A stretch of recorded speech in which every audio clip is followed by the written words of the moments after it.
કામ કર્યા અમસ્તા કાંઈ આમ મન થયું ને એ રીતના તો વસ્ત્રાહરણની લીલા નહીં કરી હોય। શું કામ કરી એની પાછળ પણ એક કથા છે।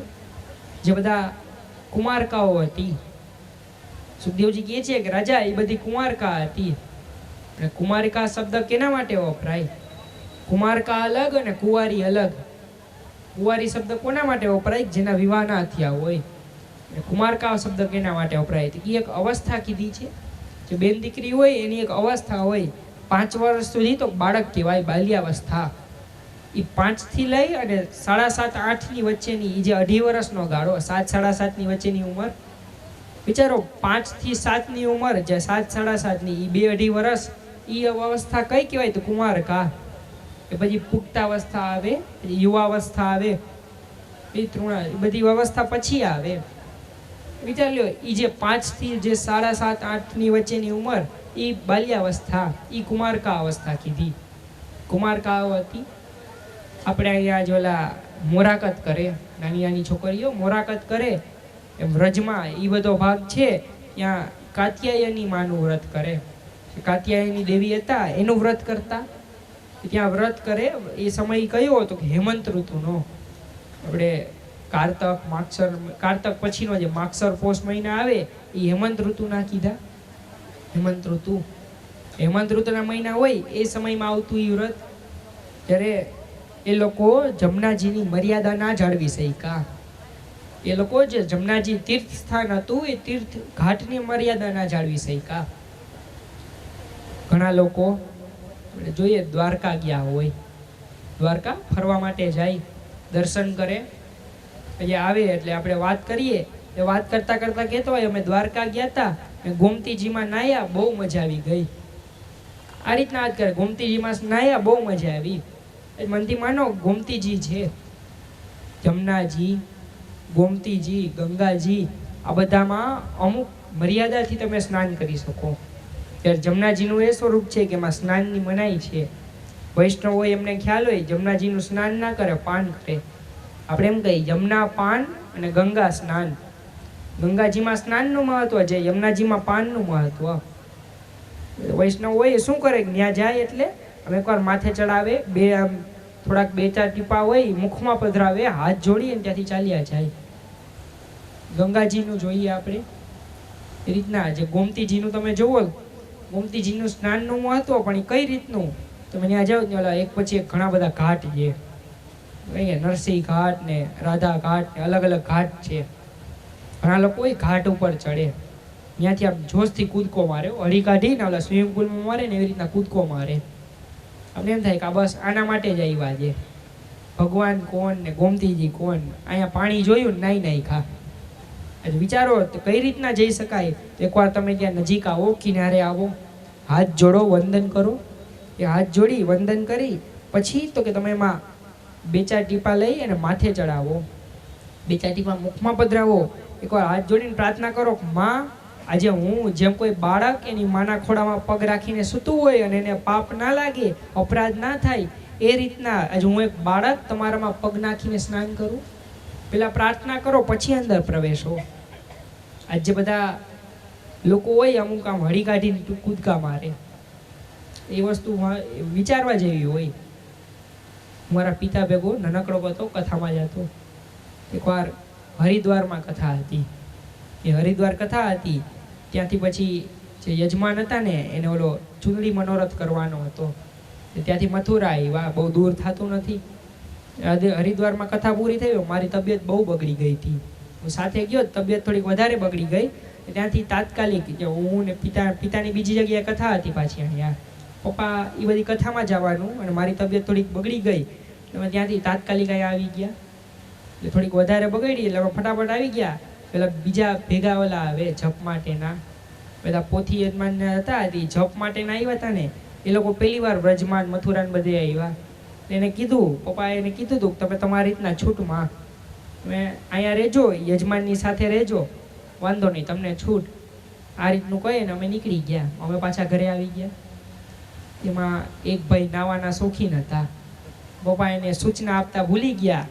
એમાં શું કર્યું, યમુનાજી જોયા એટલે આ જગ્યાએથી કૂદકો મારે, વળી પાછા મંદિરની ટોચ ઉપર ચડે, ત્યાંથી કૂદકા મારે। આ રીતના અલગ અલગ રીતના યમુનાજીમાં ખૂબ નાયા. પાછા બારે નીકળ્યા, પગમાં બધે ફોડલા થઈ ગયા, મોટા મોટા ફોડલા પડી ગયા, ચાંપા થઈ ગયા. જામનગર અહીંયા આવ્યા ત્યારે એની હાલવાની દશા નથી, હાલી ન શકતા. અહીંયા જઈને ખબર અંદર પૂછ્યા, ત્યાં એમ કીધું કે ઓલા અહીંયા પાણા બહુ હતા ને પાણા વાઈ ગયા. વિચારો યમુનાજીમાં પાણો છે જ નહીં. યમુનાજીનું સ્વરૂપ કયું છે તો કે અંદર માટી છે, પાણો નથી. ત્યાં ક્યાંથી પાણા વાગે? તમે જે મર્યાદા ના જળવી એટલા માટે તમને શિક્ષા, એ બધી એટલા માટે તમારે ભોગવવું પડે. ગંગાજી છે તો એ બધામાં તમે અમુક રીતના અમુક કૂદકા મારીને એને એમ નથી કરી શકતા. તો ઘણી જગ્યાએ વોટર પાર્ક ને સ્વિમિંગ પુલ છે, આયલા જાઓ.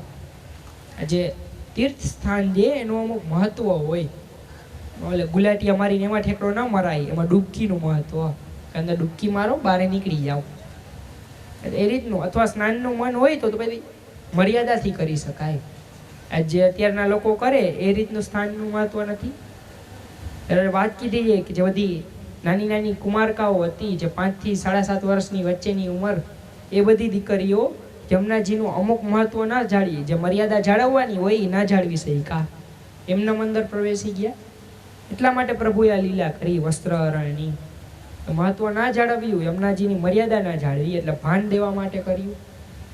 આપણે ઘણી વાર ઓલા ફોટા જોયા હોય વસ્ત્રહરણના, આપણને એમ લાગે ભગવાન આવું શું કામ કર્યું? એ આટલા માટે કર્યું, મર્યાદા ના જાળવી. એટલે વિચારો એ બધી દીકરીઓ કેવડી હતી? તો 5 થી કુમારકા શબ્દ છે કે નહીં કે વપરાય, તો કે 5 થી 7.5ની ઉંમર. આપણે ફોટા જોયા હોય અથવા સિરિયલોમાં જોયું હોય તો એમાં અંદર જે જોઈ બધી કેવડી હોય? તો 20, 25 વર્ષની. વિચારો એમાં ફોટામાં એવડી મોટી દેખાડે, એકય ફોટામાં આજ સુધી કોઈ દી ના જોયો હોય, એકય ફોટામાં એ 5 થી 7 વર્ષની દીકરી ના દેખાય. એ જે દીકરી કેવડા હતા કે 5 થી 7 વર્ષની વચ્ચે ના, એનામાં આવું થયું. તે આપણે જોઈએ ચિત્રકાર શું દેખાડે, તો કે ચિત્રકાર પોતાને મનમાં આવે એવું કરે. તમને કોઈને પૂછવામાં આવે ભગવાન કેવા હતા, પૂછે ભગવાન કેવા હતા, એટલે તમને ઓલા સિરિયલમાં જેવા જોયા હોય ને એવા યાદ આવે. તમે સિરિયલમાં જેવું પાત્ર જોવો તો કે પાત્ર તમને યાદ આવે. કોઈ પૂછે કે શકુની મામા કેવા, મહાભારતની સિરિયલ આવતી ને વર્ષો પહેલા, તમે એમ કહો કે આવા જ હતા. એને એવું રૂપ એનું કર્યું હોય, કાળા નામ, એક પગે લંગડાઈને હાલતા હોય. એ તમને એમ જ લાગે કે નહીં શકુની હાચે જ હકીકતમાં આવા હશે. આ રીતની વાત કીધી. જેવા પાત્ર તમારી સામે, એ પાત્ર એની જે એક્ટિંગ એટલી સારી કહેવાય કે તમને મહત્વ એમાં ભરોસો આવે કે નહીં ભગવાન આવા જ હશે. એની એક્ટિંગને માન. ઈશ્વર કેવા હતા તો એ તો તમે શ્લોક વાંચો તો ખ્યાલ આવે. આ બધી વાત કીધી છે. તમે અમુક મર્યાદામાં લોકોને એમ લાગે ભગવાન આ રીતના હાથમાં દાંડિયા લઈને રાસ રમી નહીં ખાતો, કે નહીં, હાથમાં દાંડિયાનો રાસની વાત નથી આવતી. રાસલીલા સમજો, અમસ્તું થોડું ભાગવતજીનું હૃદય સ્વરૂપાત કથા કીધી હોય. જે રાસલીલાની કથા એ આપણે કઈ ભાગવતજીના હૃદયરૂપી કથા. વિચારો કે અમસ્તી તો એમ નહીં કીધી હોય કે સાવ જેવી તેવી આલતુ ફાલતુ તો કથા હતી નહીં. પ્રભુ આ રીતના કથા માટે શબ્દ વપરાય છે, બ્રહ્મ લટકા કરે બ્રહ્મ સાથે. ભગવાનના પોતાના લટકા છે, એ કઈ નાની જેવા તેવા તો વસ્તુ હતી નહીં. વાત આવી છે કે પ્રભુ રાસ કર્યો, એક ગોપીને અભિમાન આવ્યા, ગોપીજનોને અભિમાન આવ્યા એટલે ભગવાન ત્યાંથી અંતર્ધામ થયા. કીર્તનમાં બોલાય છે કે આવ્યા અભિમાન પ્રભુ થયા અંતર્ધામ. ગોપીજનોને અભિમાન આવ્યા એટલે ભગવાન વચ્ચે હતા. એવી રીતના તો બધા ગોપીજનો ફરતા રાસ કરે છે. પ્રભુ અને સ્વામીનીજી રાધા આ બંને વચ્ચે ઊભા છે. પ્રભુ વચ્ચે વેણુનાદ કરે ને ફરતા બધા ગોપીજનો રાસ રમે. એ બધા તો કે ત્યાં મોહિત થઈને હતા. કોઈના બધાયના મન તો કે પ્રભુના ચરણમાં. આ રીતની વાત હતી. પેલા ખ્યાલ હોય તો લગ્ન પ્રસંગમાં આગળ હાલવા વાળા તો કે ઓલા હીચ આવે ને જે ગરબા કરતા કરતા એ રીતના કરતા હોય. કોક વચમાં ટીટોળો કરીને ઊભા હોય, જેને જેમ આવડે એ રીતનો નાચ કરતા હોય, એ રીતના રમતા હોય. આજ પ્રભુએ રાસલીલા કરી એ રીતના જેને જેમ ફાવે એમ. કઈ આમ એક નક્કી વસ્તુ હતી નહીં. એ રાસ શબ્દ કેને કીધો તો એના માટેનો. બાકી શું થયું હતું કે ઓલા ગરબીમાં કેમ બધાને શીખડાવે કે હવે તમારે આમ જ કરવાનું, એ બધા નક્કીથી કરે, એ બધી વસ્તુ એને કીધી. રાસ શબ્દનું મહત્વ સમજાવ્યું, જે જેમ ફાવે એમ નથી કરાતો, એ અમુક મર્યાદામાં જે કરાતા હોય એ રીતનો રાસ કીધું. એક બધા ગોપીજનો એ રીતના રાસ કરતા હતા. પ્રભુ વચ્ચે, ગોપીજનોને આજુબાજુ કઈ ધ્યાન જ નહોતું. બસ રાસમાં જ હતા. અચાનક ખ્યાલ આવ્યો ભગવાન આપણી વચ્ચે નથી. પ્રભુ તો કે આપણી વચ્ચે નતા, એ પ્રભુ ત્યાંથી પધાર્યા. પ્રભુ અંતર્યામ થઈ ગયા. ભગવાન અને રાધા આ બે સ્વરૂપ હતા એ ત્યાંથી ચાલ્યા ગયા. ખ્યાલ આવ્યો કે આપણી વચ્ચે ભગવાન નથી, આપણે એમનેમ નાચીએ છીએ, આપણે એમનેમ રાસ લઈએ છીએ. એટલે એકવાર પ્રભુને શોધવા માટે નીકળ્યા. ત્યારે ગોપીજનોની કથા છે, પ્રભુને શોધતા શોધતા ગયા. રસ્તામાં મોર મળ્યા. મોરને પૂછ્યું, ભગવાન તમારા પીછાનો મુકુટ ધરાવે, તમે પ્રભુને જોયા? રસ્તામાં કહેતા એક કાબર સામે જોઈ. કાબરને પૂછ્યું, ભગવાનનો રંગ વર્ણ તમારા જેવો, તમે પ્રભુને જોયા? તુલસીજી મહિલા, તુલસીજીને પૂછ્યું, પ્રભુ તમારી માલા શ્રીકંઠમાં ધરાવે, તમે ભગવાનને જોયા? આ રીતના શોધતા શોધતા આવ્યા. એકાએક જોયું કે પગલા બે નતા, પગલા 4 હતા. 2 જોડીના પગલા હતા. કીધું ભગવાન એકલા નથી, આપણામાંથી કોકને ને કોકને સાથે લઈ ગયા. પેલી બાજુ કથા છે કે એકવાર રાધાજીએ પ્રભુને કીધું, રાધાજીએ કીધું પ્રભુને, ત્યાં બેસી ગયા એક જગ્યાએ. ભગવાન કહે છે બેસી ક્યાં ગયા, એક કામ કરો, ફટાફટ દોડો, ઓલા લોકો પાછળ શોધતા શોધતા આવે છે, જો એ આવશે તો આપણને શોધી કાઢશે. કીધું રાધાજીને એકદમ ફટાફટ ચાલો. રાધાજી કહે નહીં, તમે તો ઈશ્વર ભગવાન આખો દિવસ આમથી આમ હળિયાપટ્ટી કરો, તમે આખો દિવસ હળિયાપટ્ટી આમથી આમ દોડતા જ હોવ છો, તમને ટેવ છે કે આ કાંટા કાંકરા ઉપર આમ દોડવાની ટેવ. પ્રભુની જે 5 કીધું હતું, પ્રભુએ 5 નિયમ લીધા કે વ્રજમાં જ્યાં સુધી રહું ત્યાં સુધી પગમાં કાંઈ ના પહેર. પ્રભુનો નિયમ હતો એટલે કીધું તમે તો પગમાં કાંઈ નથી પહેરતા, તમને ટેવ છે. જ્યારે મારે બગીચા સુધી ફૂલ તોડવા જવું હોય તોય મારા પિતા આદેશ કરે, 4 નોકર જઈ અને આમ રસ્તામાં ગાલીચો પાથરે, ગાલીચા ઉપર જ પગ દઉં. હું આજ પહેલી વખત દોડી, મારાથી હવે ના દોડી શકાય, હું તો આ બેઠી કરીને બેસી ગયા. પ્રભુએ કીધું એક કામ કરો તો તમે સ્કંદ ઉપર બેસો. સ્કંદ શબ્દના 2 અર્થ થાય, એક ઝાડની ડાળી, બીજો તો કે ખભો. કીધું સ્કંદ ઉપર બેસો એટલે પ્રભુએ એમ કીધું તો ઝાડની ડાળી ઉપર ચડીને બેસી જાઓ. જે રાધાજી એમ સમજ્યા કે પ્રભુ એમ કીધું ખભા ઉપર બેસી જાઓ મારા, એટલે ઉપર ખભા ઉપર ચડીને બેઠા. ભગવાને કીધું કે બેસી ગયા તો ભલે બેસી ગયા, પ્રભુ આગળ દોડ્યા. ત્યારબાદ પછી રાધાને અભિમાન આવ્યું કે ભગવાને કોઈને નહીં મને સાથે રાખી, બધાને છોડી અને મને ભેગી રાખી. મેં કીધું કે હું થાકી ગઈ તો મને ખભા ઉપર બેસાડી. રાધાને અભિમાન આવ્યું. આ વસ્તુનું અભિમાન આવ્યું એટલે એકવાર પ્રભુએ વિચાર્યું કે હવે આમનામાં પણ અભિમાન આવ્યું. અત્યાર સુધી તો કાંઈક બાકી હતા, હવે તો આપણને આવ્યું. એટલે શું કર્યું હતું કે પ્રભુએ રાધાને કીધું કે એક કામ કરો, આગળ ગયા થોડેક એટલે બીજી ડાળી જોઈ. બીજી ડાળી જોઈ એટલે પ્રભુએ કીધું એક કામ કરો, ડાળી પકડી રાખો. ડાળી જે છે આમ કસથી પકડી રાખજો, મારે આગળ ઝડપથી દોડવું છે. દોડતો હોઈશ તો કદાચ કામ કરો, ધોતિયું છે સરખું કરી લઉં, પછડી સરખી કરું, એ સરખી કરી લઉં મારી પાટલી, એટલી વાર પૂરતો તમે દોડી આમ ઉપર ડાળી પકડીને ઊભા રહેજો. રાધાએ ડાળી પકડી, એવા પ્રભુ પાછા ત્યાંથી અંતરથી આમ થયા. પ્રભુ દોડી મૂકી ગયા, રાધા ત્યાં જ લટકાઈ ગયા. બધા ગોપીજનો શોધતા શોધતા પગલા જોયા, પગલા પાછળ પાછળ ત્યાં સુધી આવ્યા. રાધાજીને ત્યાં લટકતા જોયા એટલે બોલ્યા, નહીં અમને બધાને મૂકીને ભાગી તો ભલે લટકાણી ભલે ટીંગાણી. રાધાજી હાથ જોડીને કે ભાઈ મને નીચે ઉતારો, એ બધા મેણા પછી મારી લેજો, અત્યારમાં એકવાર નીચે ઉતારો. નીચે ઉતાર્યા. પૂછ્યું કે ઈશ્વર અમને મૂકીને શું કામ ગયા, અમને મૂકી અને શું કામ ચાલ્યા ગયા? રાધાજીએ વાત કરી, તમને મૂકીને શું કામ ગયા એ મને ખબર નથી, મને મૂકીને શું કામ ગયા એ મને ખબર છે. મેં કીધું કે અમને એવા અભિમાન આવ્યા. રાધાજી કહે છે કે મને એવો મનમાં વિચાર આવ્યો, અભિમાન આવ્યું, ભગવાન કોઈને નહીં અને મને સાથે રાખી. ગોપીજનો બોલ્યા કે આવા અભિમાન તો અમને આવ્યા. ત્યારે પરીક્ષિત રાજા પૂછે, મહારાજ મગજ જેટલા હોય વિચાર એટલા હોય, એક સરખા અભિમાન તો બધાને ના આવે. આપણે બોલાય છે તુંડે તુંડે મતેર ભિન્ના, જેટલા માથા છે જેટલા માથા એટલા વિચાર. એકો એકને વિચાર અલગ આવે, બધાને એક સાથે વિચાર કેમ આવ્યા? ત્યારે સુખદેવજી કહે છે પ્રજા તારી વાત સાચી, વિચાર તો એકને જ આવ્યા.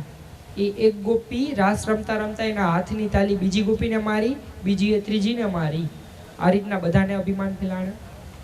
જોઈએ આપણે દોષ કેટલા કીધા? 5 પ્રકારના દોષ. સહજા દેશકાલોકતા લોકવેદ નિરૂપિતા સંયોગજા સ્પર્શજા દસતા. અમુક કેવા કીધા તો કે સહજતાથી દોષ ચાલતા હોય, આપણને અમુક સહજતાથી થતા હોય જે આપણને અમુક ખ્યાલ ના હોય અથવા ફરજિયાત કરવામાં આવે. અગાઉ ચૂલામાં રસોઈ થતી, એ ચૂલામાં રાંધણીયામાં જે ચૂલો હતો, ચૂલામાં રસોઈ થતી હોય એટલે ઓલા બેન દીકરીને ખ્યાલ આવે કે હવે ફટાફટ દોડતા દોડતા જાય, આમ દોડતા દોડતા જાય, બે છાણા લઈ અને અંદર ચૂલામાં મૂકી દે. એ છાણા કે કોઈ પણ લાકડા મૂકીએ એટલે જુઓ એમાં રહેવાવાળા જીવજંતુ હોય એમાં અંદર બળીને રાખ થાય, એ મૃત્યુ પામે. જે ચૂલામાં મૂકે તો એમાં રહેવાવાળા જીવજંતુ મૃત્યુ પામે તો એનોય દોષ લાગે. પણ એ દોષ એવા છે કે ફરજિયાત થતા હોય, ખ્યાલ બહુ ના હોય, એ પ્રકારના દોષ કીધા. અમુક તમે વિચારો કે ખેડૂત હોય, એ ખેતરમાં દવા નહીં છાંટે તો જીવજંતુ આવીને બધો પાક ખાઈ જશે, ઈયળ આવીને પાક ખાઈ જાય. આ બધા દોષ એવા છે કે ફરજિયાત રૂપે અમુક થાય. ઘણા બેન દીકરીને એવી ટેવ હોય કે નવરા બેસે ને એટલે એમ કહે કે લાવ તારું માથું જોઈ દઉં. બેન દીકરીને આ સહજ વસ્તુ છે કે લાવ માથું જોઈ દઉં. આ રીતના માથું જોવા બેસે. જો પુણ્યનું કામ દે. ઓલી સીતળામાની વાર્તામાં આવે, માતાજી ક્યાંક માથું જોઈ દે, માતાજી આવે બધાને ક્યાંક માથું જોઈ દે, માથું જોઈ દે એટલે એમ કે હવે તારો બેડો પાર. જો પુણ્યનું કામ છે, પણ એમાં હિંસા તો બતાવી. જે માથામાંથી જૂ કાઢે પછી કાંઈ એમ તો નથી કહેતા અહિંસા પરમો ધર્મ, પાછી માથા મૂકી દો નહીં. એના માટેનો સાધન અહીં જોવો તો આમ ટક ટક નખ વચમાં રાખીને આમ દબાવી દઈએ. જોયું નથી ને તરત મારી નાખે, આમ નખ ઉપર મૂકે ને પડાકો કરી નાખે. એ બધું શું છે તો કે એ હિંસા કરવી પડે છે. જો કે ફરજિયાતપણે થાય, એમને મૂકો તો એ બધું લોહી ચૂસવા માંડે. આ રીતની વાત કીધી કે એ બધા એવા દોષ છે જે સહજતાથી થતા હોય. અમુક દેશકાલથી ચાલતા દોષ હોય, અમુક એવા દોષ હોય કે સ્થાનનું એટલું મહત્વ હોય. આપણે જુઓ ઘણીવાર આવે કે અમુક જગ્યા એટલી એવી હોય કે ત્યાં તમે જગ્યામાં જાઓ એનું તમારે ભોગવવાનું. શ્રીનાથજી દર્શન કરવા ઘણાય ગયા હોય, ઘણાય શ્રીનાથજી જતા હોય. તમે ત્યાંનો વિચાર કરો, ખ્યાલ આવે કે શ્રીનાથજીના જે દર્શનનું હોય તો એ સ્થાન કયું તો કે મેવાડ, મારવાડ, જે મરુભૂમિ કહેવાતી, જે ધરતી ઉપરનું કોઈ સ્મશાન, જે ધરતીનું સ્મશાન કયું તો કે એ રાજસ્થાનની મરુભૂમિ, આખી ધરતીનું સ્મશાન કહેવાતું. અગાઉ તો એ સ્થાન કેવું હતું, લોકો મૃત્યુ પામે એટલે ત્યાં નાખવામાં આવે, ત્યાં ઘા કરી દો.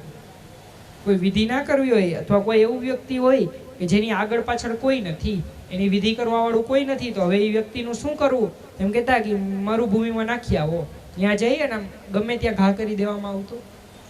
આ તો શ્રીનાથજી ત્યાં આવીને બેઠા એટલે સ્થાનનું એવડું મહત્વ, નકર તો ત્યાં કોઈ ના જાય. વાત આવી છે એ રીતના વાત કીધી. શ્રીનાથજી બેઠા છે એટલે એ મહત્વ કીધું, બાકી તો એ વસ્તુનું શું મહત્વ?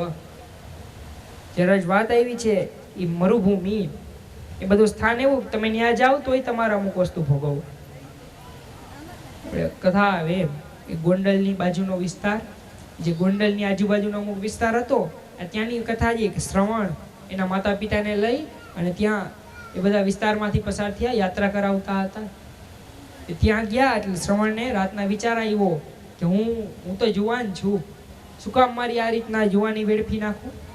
હું આ રીતના માતા પિતાને લઈને આટલી મારી જુવાની વેડફું, એના કરતાં ગામમાં ને ગામમાં 4-5 આટા મરાવું ને કહી દઉં યાત્રા થઈ ગઈ, અથવા તો બધાને અહીંયા માતા પિતાને મૂકીને ક્યાંક ચાલ્યો જાવ.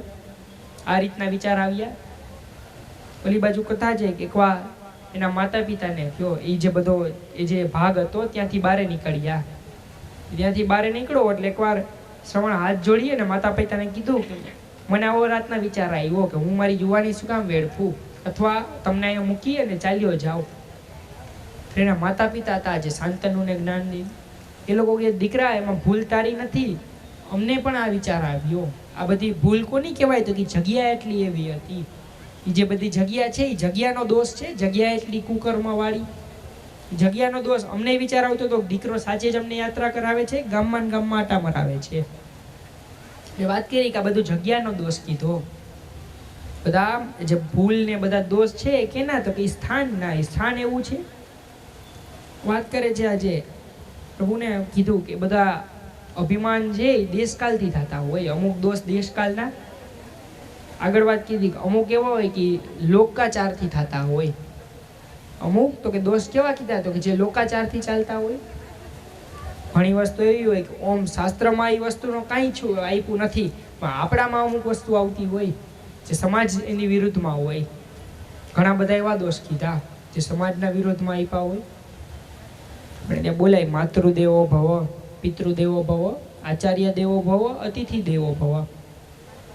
ઘણા દીકરા આપણે અત્યારના જોવા મળે એમ કે મારા મમ્મી પપ્પા હતા, મારા માતા પિતા હતા, એમણે પહેર્યા કપડે બહાર કાઢ્યા, એ અપરાધ કીધો. એ વાત તો ખોટી નથી. એ એમ કે મારા માતા પિતા દેવ નહીં, જે મારા સાસુ સસરા છે એણે મદદ કરી, એણે દેવ જેવું કામ કર્યું. આપણે નથી બોલાતું. શું કામ? આ બધા દોષ કીધા. આ રીતના લોકાચારના દોષ, એમાં સ્પર્શનો દોષ કીધો. કોઈ એ રીતના સ્પર્શથી તમને દોષ લાગે, અભિમાન આવ્યા તમે એને અડો, તમને અભિમાનનો દોષ લાગે. કોઈ આ રીતના હત્યારા હોય એમને તમે સ્પર્શ કરો, તમને હત્યાનો દોષ. આ બધા આ રીતના જે સ્પર્શથી દોષ લાગે. અભિમાન હતા એ એક ગોપીને જ આવ્યા, એક ગોપી અભિમાન કર્યા, એ બીજીને તાળી મારી, એથી એ રીતના બધાને અભિમાનનો દોષ લાગ્યો. એટલા માટે પ્રભુ અંતર ધ્યાન થયા. કથા છે જ્યારે ગોપીજનોને ભૂલ સમજાણી કે આવા અભિમાન તો અમને આવ્યા, પછી કથા નથી કે પ્રભુને ગોતવા ગયા, ત્યાં યમુનાના કિનારે બેસી ગયા, બેસી અને ગોપીજોને ગોપી ગીતની કથા કરી. ગોપી ગીત કર્યા છે. પ્રભુને કહે છે પ્રભુ આપ અમને મૂકીને શું કામ ગયા? પ્રભુને કહે છે કે અમને મૂકીને શું કામ ગયા? એટલે કીધું તમારામાં અપરાધ આવ્યા, તમે બધા વેરઝેર વાળા, તમારામાં વેરઝેર છે, હું અભળાઈ જાઉં. આ રીતના પ્રભુએ કીધું. એટલે એકવાર ગોપીજનો કહે છે ભગવાન તમે થોડા વેરઝેરથી અભળાવો. જો તમને ઝેરથી અસર થતી હોય તો ઓલા કાલિયા નાગની માથે આમ નાચવા ગયા હતા. જે કાલિયા નાગની માથે નાચવા ગયા, તમને ઝેરની અસર થોડી થાય. અસર થતી હોત તો એ નાગનું ઝેર હતું. ચલો કાળોતરા નાગ હતા એના અને ગરુડજીના વેરઝેર દૂર થયા, અને અમારી માથે આવી રીતના વાત કરું. પ્રભુ કહે છે કે એનામાં તમારા કરતાં ઓછા વેરઝેર હતા. કહે છે પ્રભુ કે નાગમાં એમાં તમારા કરતાં ઓછા વેરઝેર, તમારામાં એનાથી વધારે છે. જોવામાં આવે મેં વાત કરી એ રીતના તિલકવાળા અંદરો અંદર માઠાકૂટ કરતા હોય. જ્યારે નાગને હતા એ નાગના વેરઝેર તો દૂર થયા. વાત આવી છે. ગોપીજનો પ્રભુને કહે છે નહીં, તમને અમારી આટલા સમયથી રક્ષા કરો, તમે અમારા છો, અમે તમારા વગર ના જીવી શકીએ. ભગવાને એ રીતના શબ્દ વાપર્યા, હું થોડો તમારો છું. મારે તો કે વ્રજમાં કોઈ સાથે લેવા દેવા નહીં, મારે તો કે અમે બધા એકઈ સાથે લેવા દેવા નહીં. આ ગામ મારા પિતાનું ગામ કહેવાય. જે નંદ બાવા છે વ્રજના રાજા કહેવાય. હું તો મારા પિતાના ગામ ઉપર મુશ્કેલી આવે એટલે એ મુશ્કેલી રોકતો હતો. કે છે કે તમે અમારી અઘાસુરથી રક્ષા કરી, બકાસુરથી રક્ષા કરી, બધા અસુરોથી રક્ષા કરી. ભગવાન કહે છે કે મારા પિતાનું ગામ કહેવાય. રાજાનો દીકરો હોય એના ઉપર એના હાથમાં કહેવાય કે એના રાજાના ગામ ઉપર મુશ્કેલી આવે અથવા જે એના ઉપર કાંઈ થાય તો એના હાથમાં કહેવાય દીકરાએ રક્ષા કરવી જોઈએ. મારા બાપના ગામ ઉપર આપત્તિ આવે તો મારું ફરજ કહેવાય કે મારે રક્ષા કરવાની. દીકરાએ આ રીતના વાત કરી કે હું તો એટલા માટે કરતો હતો, આ તો તમે ભેગા ગામમાં રહ્યો છો એટલે તમારી રક્ષા થઈ, બાકી મારે તમારા કોઈ સાથે લેવા દેવા નહીં. એ રીતના વાત કીધી, કોઈ સાથે લેવા દેવા નહીં. ગોપીજનો આગળ વાત કરી તો પછી વસુદેવજી ને દેવકી કોણ છે? તો કંસ કોણ થાય તમારો? તમે ક્યાં નંદ બાવાના એના દીકરા? તે પ્રભુને ખ્યાલ આવ્યો નહીં આ લોકો મને બધી રીતના ઓળખે છે. આ બધી લેડીઝની એક રીત હોય કે માથાકૂટ થાય એટલે જે વાત ન કહેવાની હોય એ પહેલા કહે. તો કોઈ પણ લેડીઝની આ રીત હોય કે જે વાત ના કહેવાની હોય એકવાર તરત ભડાકાની સાથે કહે. वल्लभाधीश की, श्री वल्लभराय प्यारे की, अपने अपने गुरुदेव की.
काम कामाय कामेश्वर वैष्णवदाता कुबेराय वैष्णवाय महाराजाय नमः तेषां राज्यं भोज्यं स्वराज्यं परमेश्वर्याय स्यात् सर्वभौमः सर्वयोषः अनन्ताद्या पराता तदप्य श्लोको विगतोरस्यावसङ्ग्रहे आवेचितस्य कामपुरे विश्वे देवाः सभासद इति सप्तास्यानन्वरिजय श्रीरत्नसंविधायिताः देवाय जगन्नन्दन्नवानः अपत्नं कुरु प्रसम्मः।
કૃષ્ણાય વાસુદેવાય હરે પરમાત્મને પ્रणतक्लेशनाशाय ગોવિંદાય નમો નમઃ. કથા ચાલે છે. ગોપીજનો કહે છે કે અમને મૂકીને શું કામ પધાર્યા, અમે આપ વગર ના રહી શકીએ. પ્રભુએ વાત કરી કે નહીં, મને અંતર્ધ્યાન થયે ઘણો સમય થયો, હું અંતર્ધ્યાન થયો એને ઘણો સમય થયો, હજી તમારામાંથી કોઈ બાકી નથી થયા. ગોપીજીનો બોલ્યા કે અમે પ્રભુ ઈશ્વર અમે આપ વગર ના રહી શકીએ, અમે અમારા પ્રાણ ના ટકાવી શકીએ. ત્યારે પ્રભુ કહે છે કે મારે તો અંતર્ધ્યાન થયો એને ઘણો સમય થયો, હજી તમે બધા એમના એમ છો. ગોપીજોને વાત કરી કે પ્રભુ તમે જ્યારે ભક્તથી દૂર થાવ ત્યારે તમારા નામ ભગવદ નામ રૂપી એવી દવા છોડતા જાઓ, એ દવા અમે પ્રભુનું નામ લઈ અને અમે અમારા પ્રાણ ટકાવી શકીએ. આ રીતના ગોપીજોને વાત કથા જે ગોપી ગીતમાં 19 શ્લોક છે. 18 શ્લોક સુધી બધો રાગ ભાવ છંદ બધું એક સરખું. 19મો શ્લોક આવે એટલે એમાં રાગ બદલી જાય, જે ભાવ હતો એ ભાવ બદલી ગયો.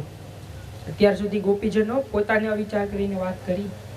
આજ ગોપીજનો બોલ્યા પ્રભુ અભિમાન અમારામાં આવ્યા, બધા અભિમાન અમારામાં આવ્યા અને કાંટા કાંકરાવાળા રસ્તા ઉપર આપે દોડવું પડ્યું. તેના ભાવ બદલાઈ ગયો. અત્યાર સુધી પોતાનો વિચાર કર્યો, જ્યારે અત્યારે હવે પ્રભુનો વિચાર કર્યો. અભિમાન અમને આવ્યા અને પ્રભુ તમારે આ રીતના કાંટા કાંકરાવાળા રસ્તા ઉપર દોડવું પડ્યું. કૃપા કરી અને હવે આપ આ પરિશ્રમ દૂર કરો, આપ દોડવામાં આ રીતની વાત કીધી. અત્યાર સુધી અભિમાન હતા, હવે પ્રભુનો વિચાર આવ્યો. જે પ્રભુ અંતર્ધ્યાન થયા એ પાછા સામે આવ્યું. એ કોઈ કે અંતર્ધ્યાન થવું અને ભાગી જવું વસ્તુ અલગ છે.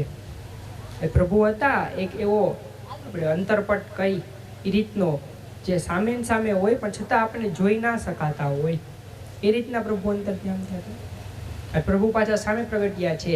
પ્રભુ પૂછ્યું ગોપીઓને કે આપ ક્યાં ગયા હતા? પ્રભુએ વાત કરી હું ક્યાંય નથી ગયો, અહીંયા જ છું. આ વાત કરી છે બધા ગોપીજનો. પછી ફરી રાસ રમ્યા. ફરી રાસ રમવાની કથા આવી છે. આ વખતે પ્રભુએ ધ્યાન રાખ્યું જેટલા ગોપીજન એટલા પ્રભુ પોતે. પ્રભુએ પોતાનામાંથી અનેક સ્વરૂપો બહાર કાઢ્યા. જેટલા ગોપી એટલા પ્રભુ, એક એક ગોપી એક એક કાન. આ રીતના ફરી એકવાર રાસની ક્રિયા કરી છે. ફરી રાસ રમ્યા. અત્યારના આપણે અહીંયા થોડો સમય માટે વિશ્રામ લઈએ. પૂજ્ય વલ્લભરાયજીના વલ્લભ બાવાના આપને આશીર્વચન રૂપી વચનામૃતનો લાભ મળશે. એ થોડો આપ સૌ અને હું પણ, મારા એક ગુરુદેવ એટલે વલ્લભ બાવા છે, એટલે તમને ગુરુ કૃપા થાય અને મને થોડીક ગુરુ કૃપા થાય એટલા માટે આપણે સૌ આમાં કરીએ. થોડાક આશીર્વાદની તો જરૂર મારે છે, એટલે હું થોડાક આશીર્વાદ લઈ લઉં અને તમે લોકોને પણ આશીર્વચનની પ્રાપ્તિ થાય. આપશ્રીના ચરણોમાં વિનંતી કે આપના વચનામૃતનો લાભ આપો.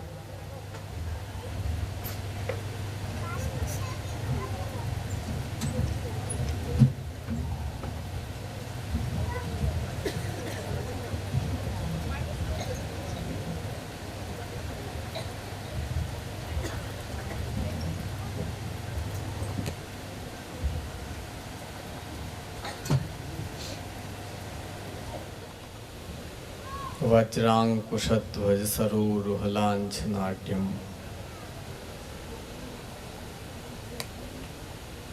उत्तुंग रक्त विलसन नख चक्रवाद ज्योत्स्ना विराहत महत हृदयांतकारम श्री कृष्ण कृष्ण सख विष्णु वृषावनीत्र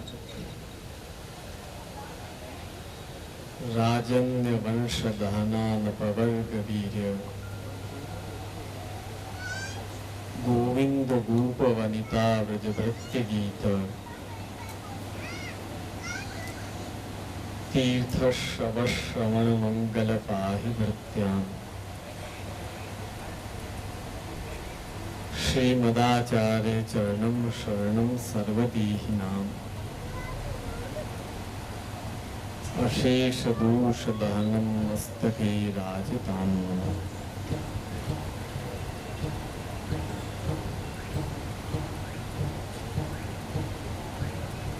सर्वप्रथम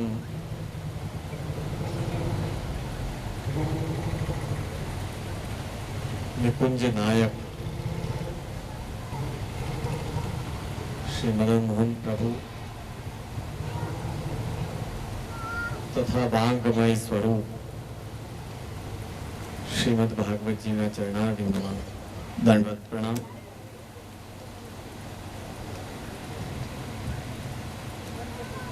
अखंड भूमंडलाचार्य जगत गुरु आचार्य वर्य श्रीमद वल्लभाचार्य चरण श्री महाप्रभु जी तथा प्रभु चरण श्री गोसाई जी ना चरणारविंदમાં दंडवत प्रणाम.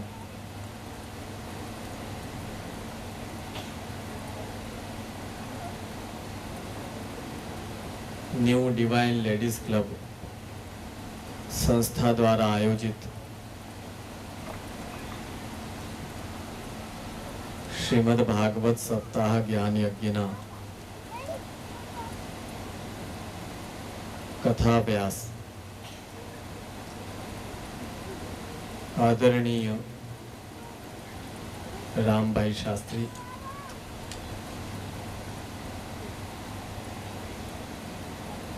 लेडीज क्लब ना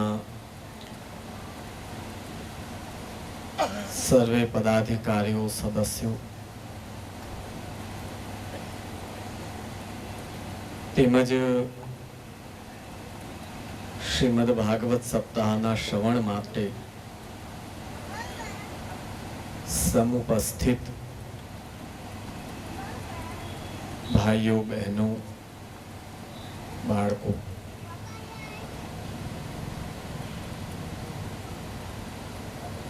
खूब ज आनंदनो विषय छे.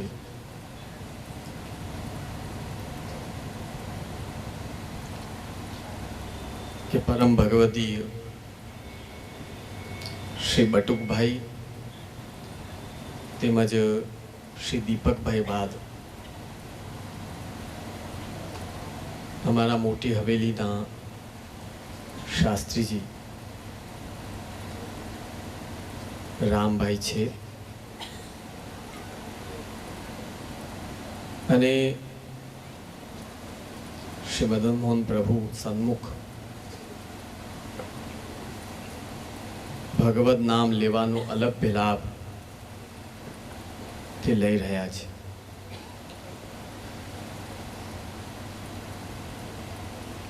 अने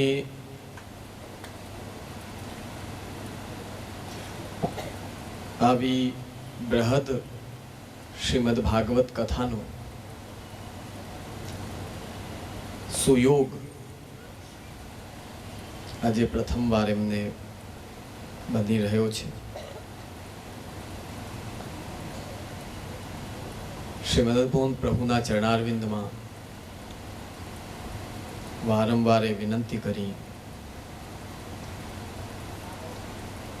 દિવસે દિવસે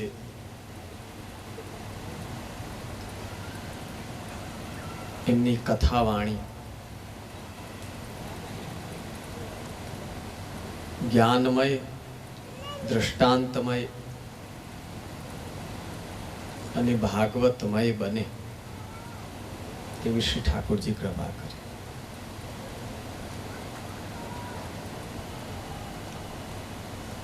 ખાસ કરીને શ્રીમદ ભાગવત માટે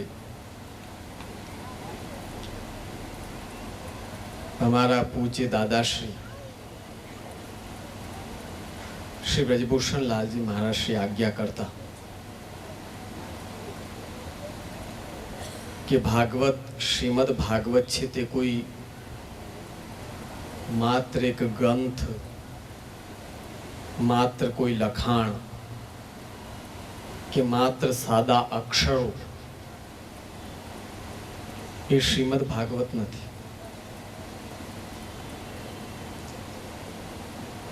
જે વ્યક્તિ શ્રીમદ ભાગવત થી દૂર છે, જે શ્રીમદ ભાગવતના સ્વરૂપને જાણતો નથી, તે જીવ માટે શ્રીમદ ભાગવત એક ગ્રંથ, એક પુસ્તક, એક કથા કે એક લખાણ હોય છે. પણ જે શ્રીમદ ભાગવતના મૂળ સ્વરૂપને સમજી જાય છે, તેના માટે શ્રીમદ ભાગવત માત્ર કોઈ લખાણ કે ગ્રંથ રહેતું નથી, સાક્ષાત શ્રી કૃષ્ણનું સ્વરૂપ બની જાય છે. અને શ્રી દાદાશ્રી આજ્ઞા કરતા કે પ્રાચીન સમયમાં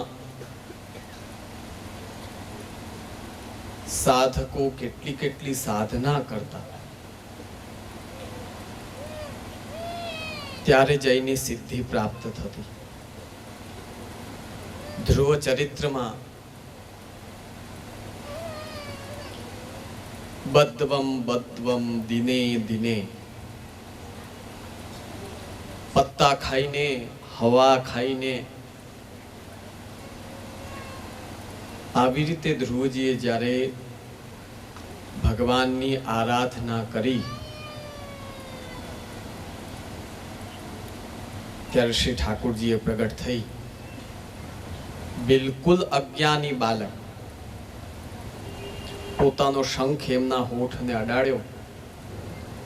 સમસ્ત વિદ્યાઓનું જ્ઞાન તત્કાલ તે જ સમય ધ્રુવજીને થયું છે. ત્યારે ધ્રુવજી ધ્રુવ ચરિત્રમાં કહે છે, યોંતઃ પ્રવિશ્ય મમ વાચમિમામ પ્રસુપ્તામ સંજીવયત્યખિલ શક્તિ ધરસ્વધામના. ભાઈ, આપે શું કર્યું? મેં આપને એવી રીતે ઈચ્છ્યા કે આપ મારા સામે પધારો, મને દર્શન દિયો, મારી ઈચ્છાઓની, મારી આકાંક્ષાઓની આપ પૂર્તિ કરો. આપણે નજર કરવા જઈએ તો જૂના બચ્ચાઓની જે કથા, બાળકોની કથા છે જૂની, એમાં સૌથી વધારે સેન્સિટિવ કોઈ બાળક હોય તો એ ધ્રુવજી હતા. કે ભાઈ મુદ્દો શું ખાલી કે પિતાએ મને ગોદીમાં ન બેસાડ્યો અને સપત્ન માતાએ એને મારો અપમાન કર્યું, એમાં તો ઘર છોડીને ચાલ્યા ગયા. હવે આજકાલ તો ઘરે ઘરે ધ્રુવ છે, બોલો, બધા બાળકો સેન્સિટિવ જ છે, કોઈને કાંઈ કહેવાતું જ નથી. પેલા આપણને ભલે માતા પિતા ધોકાવી દે તોય કાંઈ અસર ન થતી, પાછા હતા એવા ને એવા. આટલાય હતા. પોતાની લૌકિક ઈચ્છાઓ પૂરી કરવા માટે. એટલે જ શ્રીમદ ભગવદ્ ગીતામાં શ્રીધર સ્વામી ભગવદ્ ગીતાની ટીકામાં સ્પષ્ટ ઉલ્લેખ કરે છે, ધ્રુવજીને અર્થાર્થી ભક્ત માન્યા છે, પોતાની લૌકિક ઈચ્છાઓ માટે આગળ. તો જ્યારે ભગવાનના દર્શન કર્યા ત્યારે કહે છે, યો અંતઃ પ્રવિશ્ય, આપે એવી કૃપા કરી કે આપ પોતે જ મારા અંદર બેસી ગયા છો. મમ વાચમ, મારી વાણી, ઇમામ પ્રસુપ્તામ, આ જે મારી વાણી સૂતેલી હતી. જો નાના બચ્ચા હોય એના અંદર પણ અંતર્યામી રૂપે સરસ્વતી વિદ્યા રહેલી હોય છે, પણ સૂતેલી અવસ્થામાં. એ જ્યારે લૌકિક વિદ્યા જાગી જાય તો ડોક્ટર બને, વકીલ બને, ફલાણો બને, પ્રોફેસર બને, અલગ અલગ એને બિરુદ મળવા લાગે. એ જ પ્રમાણે આધ્યાત્મિક સરસ્વતી પણ, આધ્યાત્મિક વિદ્યા પણ આપણા અંદર સૂતેલી હોય છે. તેને જગાડવા માટે આધ્યાત્મિક ગુરુ, આધ્યાત્મિક પુસ્તક, આધ્યાત્મિક રસ્તો બતાવવા વાળો અને સ્વયં ભગવાનની, સ્વયં ઈશ્વરની આવશ્યકતા હોય છે.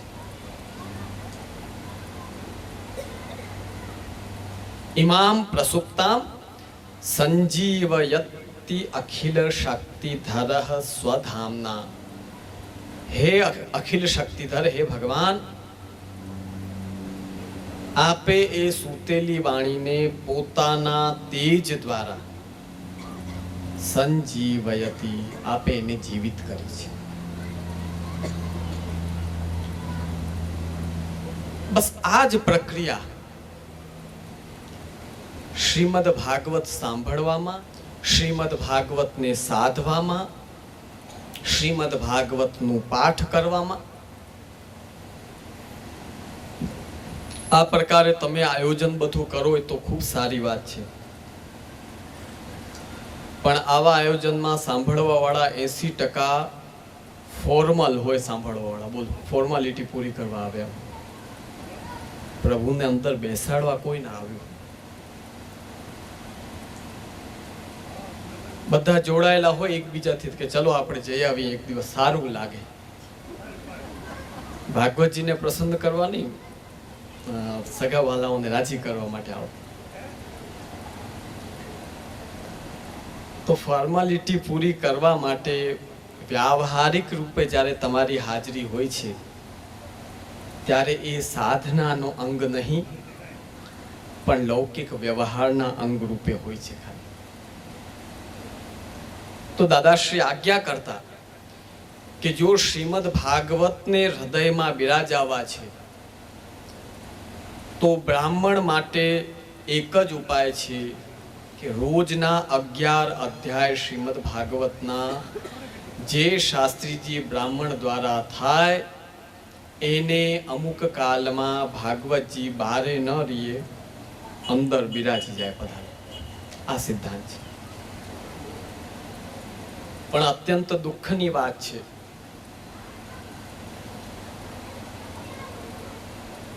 લગભગ આજે જ્યારે આપણે નજર કરવા જઈએ તો શ્રીમદ ભાગવતનું શ્રવણ કરાવવા વાળા શાસ્ત્રીજી બ્રાહ્મણોની દિવસે દિવસે તાદાદ વધતી જાય છે. એ તાદાદમાંથી જ્યારે અલગ પાડવાની કોશિશ કરો તો શ્રી બટુકભાઈ અને દીપકભાઈ શાસ્ત્રીજી જેવા અમુક જ બ્રાહ્મણ મળશે કે જેમને પોથી બારે નહીં પણ પોથી હૃદયમાં અંદર બિરાજી.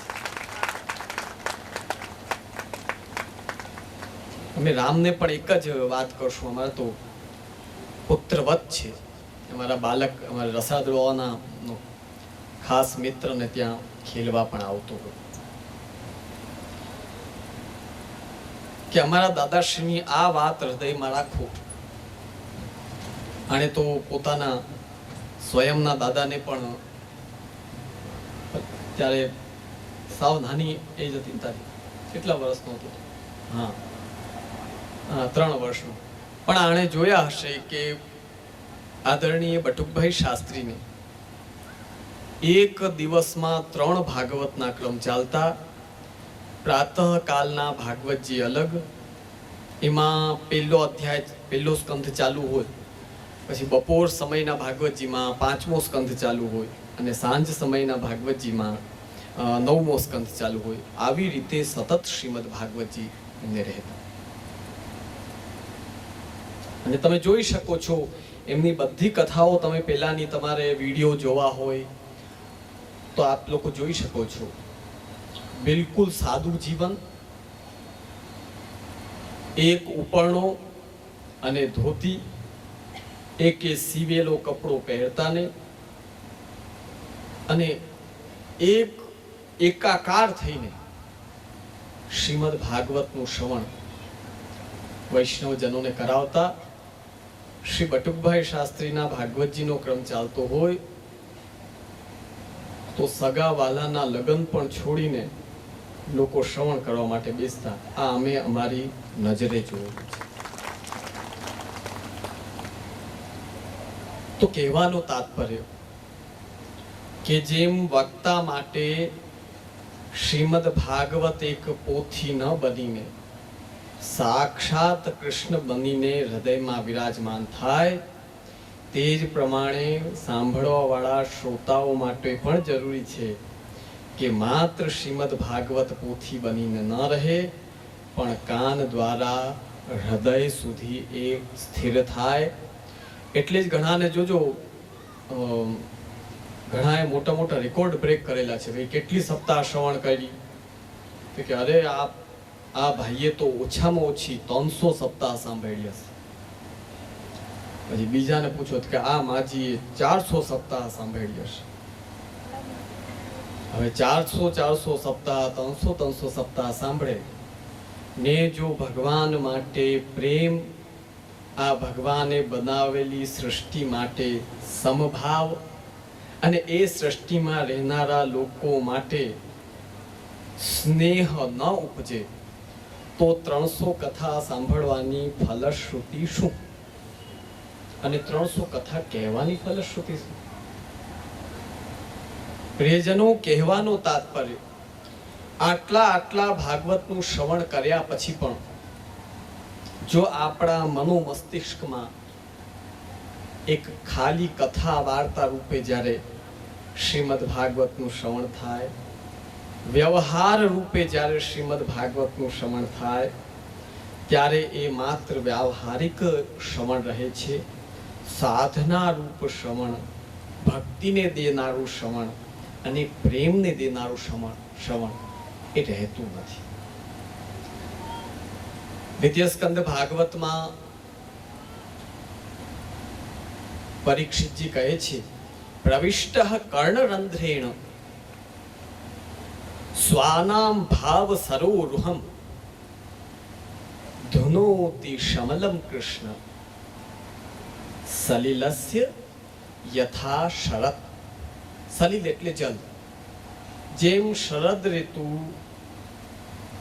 જલમાં રહેલા દરેક મેલને ધોઈ નાખે છે, એમ જ ભગવાન કૃષ્ણ શ્રીમદ ભાગવતમાં પોતાના ગુણગાન દ્વારા આપણા કાનમાં પ્રવેશ કરીને આપણા હૃદયના રહેલા જે શમલ પાપો છે એને જ્યારે દૂર કરી દે છે, ત્યારે શ્રીમદ ભાગવત આપણા હૃદયમાં આરૂઢ થાય છે. હમણાં જ રાસનો પ્રસંગ અને એમાં ગોપી ગીત, રાસ પંચાધ્યાયના 5 અધ્યાય શ્રી ઠાકોરજીની જેના ઉપર કૃપા થઈ જાય, 7 દિવસ સુધી ખાલી 5 અધ્યાય ઉપર જ બોલો ચર્ચા વિચારણા અને મનોમંથન થઈ શકે. પણ શ્રી ઠાકોરજીની મહાપ્રભુજીની કૃપા થાય તો પણ જ્યારે આવી રીતે આખો સપ્તાહનો ક્રમ હોય તો શાસ્ત્રીજી બ્રાહ્મણ હોય એને પણ ટૂંકામાં સંકેલવું પડે. આજકાલ તો તમારે લગ્નમાં વાડી બુક કરેલી હોય ને ટાઈમ પૂરો થતો હોય તો બ્રાહ્મણ વિધિમાં એ સંકેલો ઘણી વાર કરી નાખે, એવું થતું હોય છે. તો જ્યારે લગાતાર સપ્તાહનો ક્રમ ચાલે તો ટૂંકમાં કેવું પડતું હોય છે. આપ લોકો આગળનો ક્રમ છેટ રૂકમિણી વિવાહ સુધીનો અવશિષ્ટ છે. આ 29 થી 33 અધ્યાય રાસના ને ઓલા 52-53 અધ્યાય, એટલે શાસ્ત્રીજીને હજી ઘણો રાસ તો તય કરવાનો બાકી છે. તો વિશેષ ન કહેતા ન્યૂ ડિવાઇન લેડીઝ ક્લબ, મને તો નામ યાદ નથી તો જે દિવસથી વિનંતી કરવા આવ્યા. એટલું અટપટો નામ છે, ગાડીમાં બેઠો ત્યારથી બોલો 25 વારી નામને યાદ કરો તોય પાછું ભૂલાઈ જાય. આજકાલ ઇંગ્લિશ નામો એટલા અટપટા નામ હોય ને કે ક્યાંક ક્યાંક સંસ્થામાં જઈએ તો બોલવું ભારી પડી જાય. કેમ બોલવું? અમને હમણાં કૌમુદીના માહેશ્વર સૂત્ર બોલાવો તો ફટાફટ બોલી દી, પણ આ અંગ્રેજીમાં એવા અટપટા નામ હોય, પાછું અમુક એમાં સાયલેન્ટ, પછી શું કે આજ્ઞા થઈ ગઈ સાયલેન્ટ, આપણે માની લેવાનું સાયલેન્ટ, આમાં આ સાયલેન્ટ છે ને ઓલું સાયલેન્ટ છે, એ થોડી તકલીફ. તો આ લેડીઝ ક્લબ દ્વારા જે આ એક વિશદ સુંદર આયોજન કરવામાં આવ્યું છે, આ સંસ્થાના બધા જ બહેનોને હૃદયથી ખૂબ ખૂબ આશીર્વાદ, ધન્યવાદ. રામને પણ અમારા ખૂબ ખૂબ આશીર્વાદ, ખૂબ આગળ પ્રગતિ કર. અમારા હવેલીના શાસ્ત્રીજી છે અને પૂજ્ય શ્રી કાકાજીના પણ ખૂબ આશીર્વાદ. એક અમારા ઘરના બાલક રૂપે એને પણ અમારા પણ ખૂબ ખૂબ આશીર્વાદ છે. સૌ ઉપસ્થિત વૈષ્ણવજનોને હૃદયથી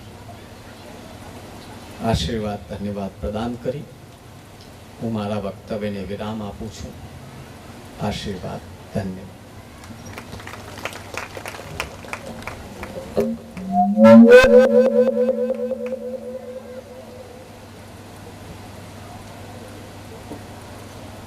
જે ચરણોમાં દંડવત સાથે આજે મારા બહેનો સુધી ખૂબ સુંદર વાત કે ઘણી વાત તો અમને ખબર જ નથી હોતી કે ભાગવત સપ્તાહ વિશે. તો ખૂબ સાચી વાત છે. તો અમારા માટે ખૂબ સરસ અમને સંદેશો પણ મળ્યો છે કે અમે કઈ રીતે શ્રવણ કરીએ એ પણ, અને ખાસ આપને જે શ્રમ પડ્યો છે એના માટે અમે દિલગીર છીએ.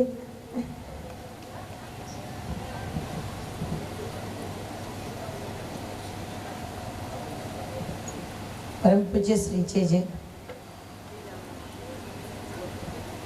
આપણે જે